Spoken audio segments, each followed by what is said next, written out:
It was the 1950s, and America was changing. It was the golden age of the automobile, and a young man named Harmon Dobson had a big idea. And on August 8, 1950, on Air Street in Corpus Christi, Texas, that idea became a reality. Next on Historically Texas.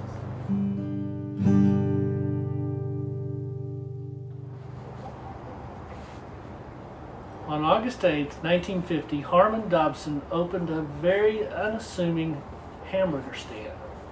His big idea was to serve a burger so big that it took 2 hands to hold it, and so good that after a single bite, customers would exclaim, "What a burger!" Harmon named his stand Whataburger, and so began a legacy that continues on today.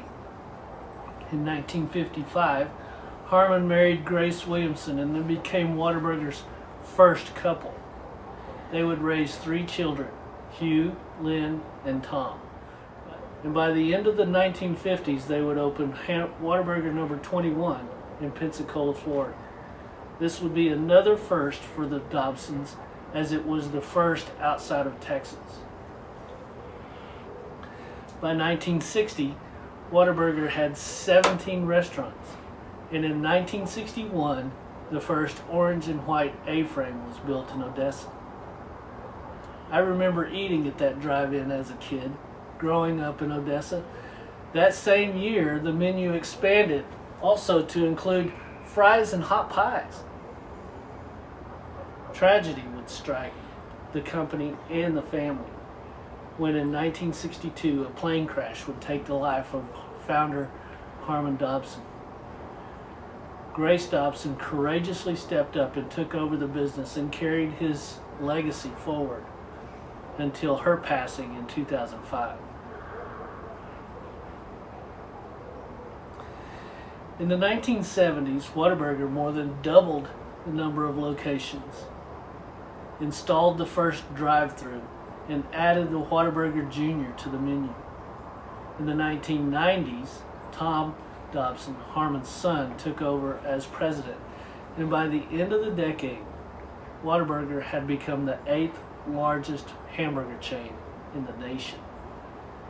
They had once again expanded the menu, and in May 6, 1999, opened Whataburger by the Bay, a 6,000 square foot restaurant boasting stunning waterfront views and a life-size bronze statue of Harmon in Corpus Christi. On August 8, 2000, the 50th anniversary, Whataburger proudly celebrated with 575 stores in operation and millions of fans nationwide. In 2001, the 77th Texas legislature officially recognized that what Texans had known for decades and designated them as a Texas treasure. Sadly, in 2005, the Whataburger family mourned the loss of Lady Grace, as she was called by many, and in 2009 they moved their headquarters from Corpus to San Antonio. Since then, Whataburger has continued to expand and grow. Their connection with H-E-B is that they started selling their fancy and spicy ketchup and original mustard in their stores. You can also find t-shirts, hats, and other merch in Academy Sports and Outdoor store, as well as online. All these advances truly does make Whataburger an incredible story from very humble Texas beginnings. Thanks for watching, and as always, God bless Texas all.